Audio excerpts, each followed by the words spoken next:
Hi guys, welcome to Brains and the Beat here on YouTube. If you're new here, please like, comment, share, and subscribe to your girl.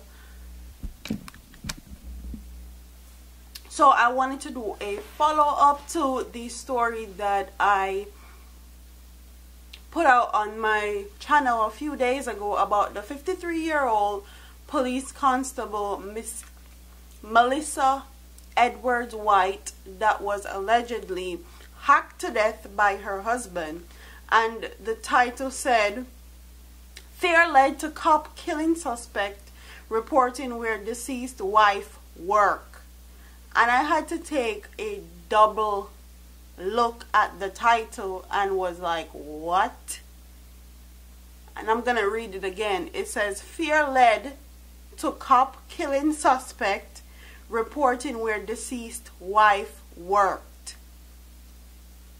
The 53-year-old man, who was identified as a person of interest in the case in which a policewoman was found hacked to death at her home, said he opted not to turn himself to the police at the divisional level out of fear for his life and general safety. This is a man that allegedly killed his wife, and like I said in my previous videos, the picture of this woman is gruesome. The only thing that was holding her head to her body was the machete that was in her neck and skin. And this is the person that wants general safety and feared for his life. District Constable Melissa Edwards White was found hacked to death at her home in Patrick City, St. Andrew on Saturday. Barrington White, the husband of the deceased, surrendered at the police commissioner's office in the company of his attorney, Peter Champanie, on Tuesday, ending a 3-day island-wide search by authorities who said they wanted to question him in connection with the female cop's death. So in my previous video, which I'll link, I said the only way that this man doesn't spend the rest of his life in jail in Jamaica, because he killed a police constable, not only a police constable, a constable that worked for Jamaica commissioner.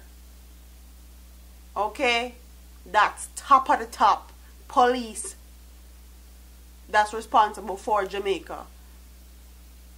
I said in my previous video, the only way he doesn't spend the rest of his life in jail is if he get some big shot lawyer like Peter Champanie, and that's exactly what I said in my video, and I'll link it below so you guys can watch.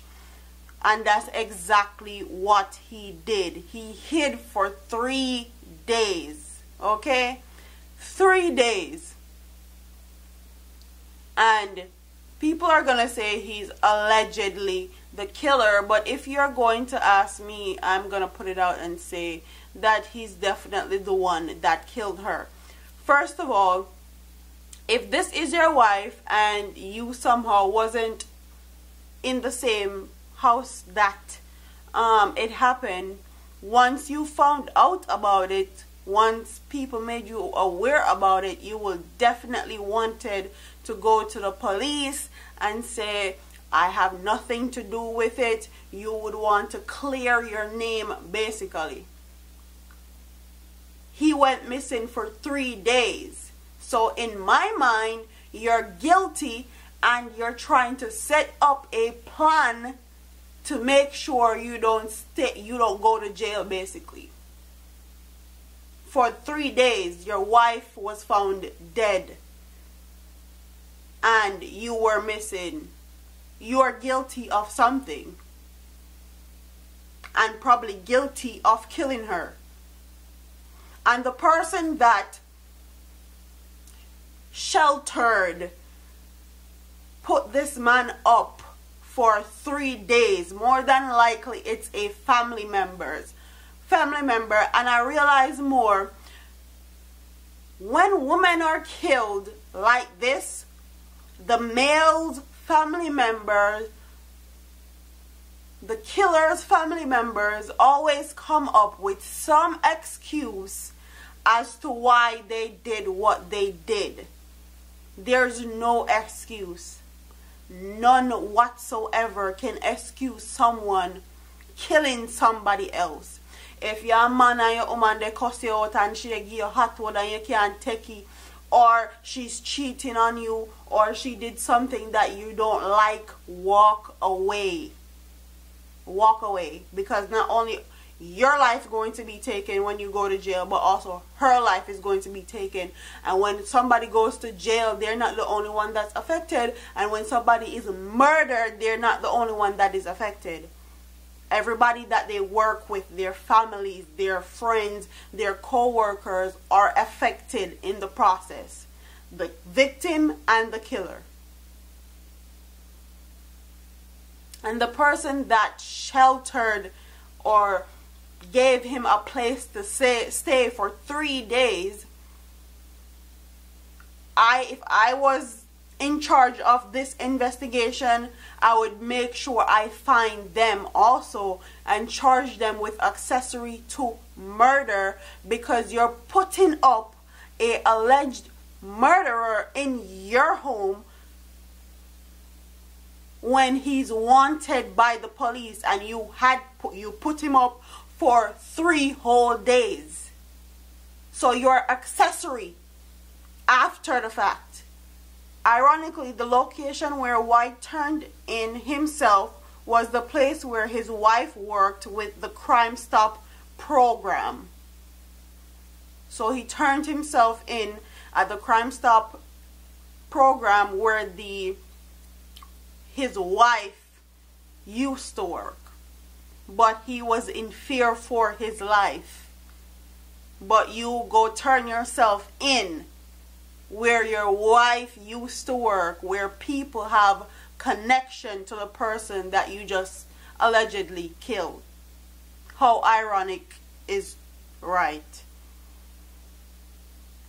He decided on that office, fearing that because the deceased was a police officer, he may have received unfair treatment from the police in the local area where he resides, said Champanie.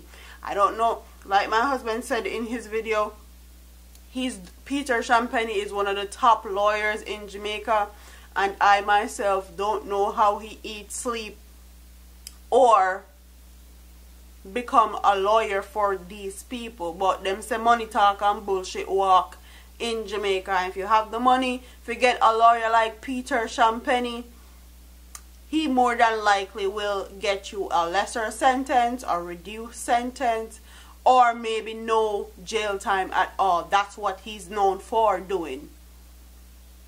It's disheartening to say, but that's what a top shot lawyer like Peter Champanie is known for doing. And I've covered stories before where a man got caught with 19 guns plus a bag of ammunition, and he only got like 2 years in jail for it because he had a big top shot lawyer like Peter Champanie. And that's exactly what I was alluding to in my other video. Detectives assigned to the Hunts Bay Criminal Investigation Branch had listed White, otherwise called Barry and Drop, of Farmhouse Avenue, Kingston 20 and Santa Hill District in Spalding, Manchester, as a person of interest in the chopping death of Edward White last Saturday night. And I won't go into all the details of how she died and how her brother found her, but this lady was a few days from her 46th birthday. She was a few days from leaving Jamaica to go to New York to be in attendance of her daughter's wedding. And this is what took place. Anyway, comment in the comment section and tell me what you guys think. Do you think that he is going to get a reduced sentence, a lesser sentence, or no jail time at all because of the big top shot lawyer he has? And do you think that it's ironic that he turned himself in where his wife that he allegedly killed used to work? Do you think that is a tactic that Peter Champanie is using, or do you think it's just coincidence? Because I think it's a tactic. Anything happened to him, they can blame the police commissioner's office and make it look bad for Jamaica government and all of that. But comment in the comment section and tell me what you guys think about this story. Don't forget to like, comment, share, and subscribe to your girl, and I'll see you in the next one. Deuces.